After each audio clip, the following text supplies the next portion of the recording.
हमारा देश पौराणिक समय से ही ऋषियों महर्षियों की तपस्थली रहा है। हिंदू धर्म ग्रंथों में कई ऐसे ऋषियों महर्षियों का वर्णन मिलता है जिन्होंने अपने तपोबल से मानव जाति के कल्याण के लिए कई तरह के काम किए। तो वही कई ऐसे भी ऋषि हुए जिनकी शक्ति से देवराज इंद्र को भी डर सताने लगता था कि कहीं उनसे देवराज की पदवी उनसे कोई छीन ना ले। इसी कारण उन्हें जिस किसी भी ऋषि की तपस्या से भय लगने लगता, तब उनकी तपस्या भंग करने के उद्देश्य से वो स्वर्ग की अप्सरा को पृथ्वी लोक पर भेज देते। ऋषि अप्सरा के रूप और यौवन को देखकर मोहित हो जाते थे। इस पोस्ट में एक ऐसे ऋषि की कथा बताने जा रहे हैं जिन्होंने करीब 1000 वर्षों तक एक अप्सरा के साथ भोग विलास किया। तो आइए जानते हैं ऋषि कंडू के 907 साल संभोग करने का रहस्य। कथा के अनुसार पौराणिक काल में महान ऋषि कंडू हुआ करते थे, जिनका आश्रम गोमती नदी के तट पर था। एक बार की बात है, ऋषि कंडू ने घोर तपस्या करना शुरू किया। वो तपस्या में इतने लीन हो गए कि उन्हें किसी भी चीज का आभास ही नहीं होता था। इस तरह ऋषि को तपस्या में लीन देखकर देवराज इंद्र हमेशा की तरह घबरा गए। उन्हें यह डर सताने लगा कि कहीं ऋषि कंडू उनका स्वर्ग का सिंहासन छीन ना ले। इसी डर के परिणाम स्वरूप इंद्रदेव ने ऋषि कुंडू की तपस्या भंग करने के लिए प्रमलोचा नामक की अप्सरा को पृथ्वी लोक पर भेजने का निश्चय किया। एक संध्या नृत्य के बाद इंद्र ने प्रमलोचा को अपने पास बुलाया, फिर उसे अपनी सारी योजना बताई। बिना कोई प्रश्न किए प्रमलोचा इंद्र की योजना के मुताबिक पृथ्वी लोक के लिए प्रस्थान कर गई। पृथ्वी लोक पर प्रमलोचा सीधे वहां पहुंची जहां ऋषि कंडू तपस्या में लीन थे। फिर प्रमलोचा ने अपनी शरारतों से ऋषि कंडू ध्यान तोड़ दिया। उसके बाद जैसे ही ऋषि की नजर प्रमलोचा पर पड़ी तो वे उसके रूप और सौंदर्य को देखकर उस पर मोहित हो गए और उसे अपने साथ लेकर मंदरांचल पर्वत की गुफाओं में चले गए। उसके बाद ऋषि कंडू प्रमलोचा के सौंदर्य में इतना खो गए कि वो 100 से अधिक वर्षों तक उसके साथ भोग विलास करते रहे।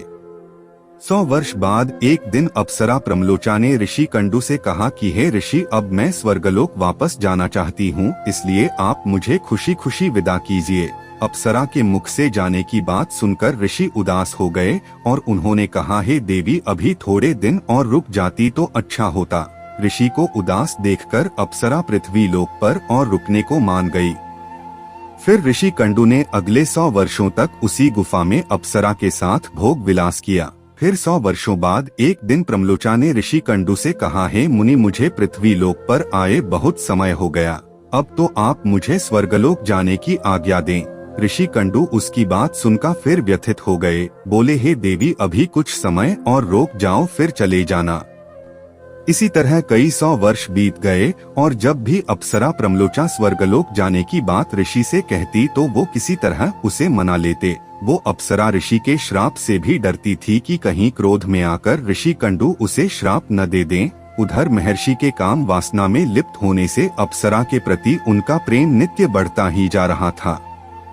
तपस्या पूजा पाठ का त्याग कर दिन रात ऋषि कंडू भोग विलास में डूबे रहते। एक दिन की बात है, ऋषि कंडू बड़ी तेजी से अपनी कुटिया से निकल रहे थे। तभी प्रमलोचा उनके पास आई और पूछने लगी, है मुनि, आप कहाँ जा रहे हैं? तब ऋषि कंडू ने कहा कि हे भद्रे, दिन अस्त हो चुका है, अंत में संध्योपासना करने जा रहा हूँ।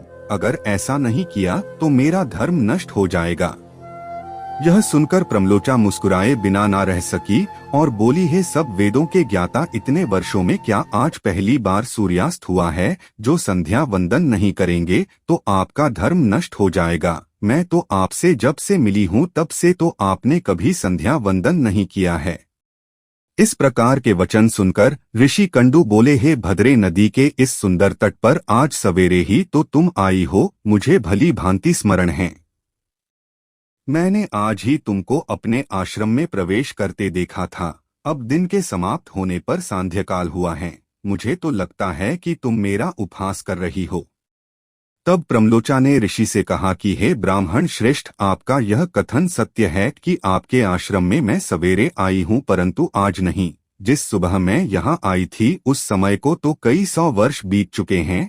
यह सुन महर्षि कंडू घबरा गए और बोले कि हे सुंदरी, मुझे सही सही बताओ, तुझे मुझे तेरे साथ रमण करते कितना समय बीत चुका है? तब प्रमलोचा ने बताया कि आपको मेरे साथ रमण करते हुए 907 वर्ष 6 महीने और 3 दिन हो चुके हैं।